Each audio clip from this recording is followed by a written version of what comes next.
This is how to install the Bose TV Speaker soundbar mount. First, let's check what's in the box.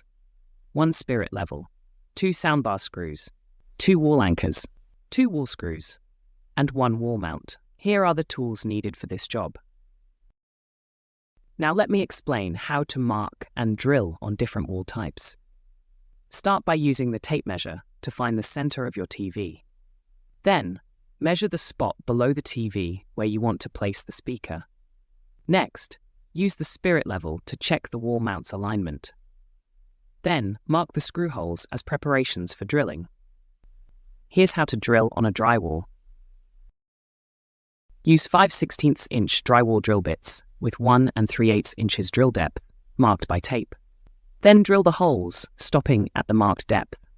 After drilling, insert the wall anchors to support the wall screws. Now let's move on to drilling on wood stud plyboard. Use a 1/8 inch wood drill bit with a drill depth of 1 3/4 inch, marked by tape. Start drilling the holes, stopping at the marked depth. No wall anchors are needed for this, as the wood studs will serve as support for the wall screws. Lastly, this is how to drill on a concrete wall. For this one, we'll use a 5/16 inch masonry drill bit with 1 3/8 inches drill depth. Drill the wall to the marked depth. And like with the drywall, we'll need to insert the wall anchors to support the wall screws. Now let's proceed with installing the wall mount and the soundbar.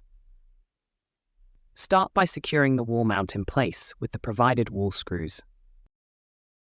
Next, remove the grommets under the speaker. Then, place the soundbar on top of the wall mount and connect the power cable. Next, adjust the distance between the speaker and the wall. Lastly, lock the soundbar in place with the provided screws. And you're done.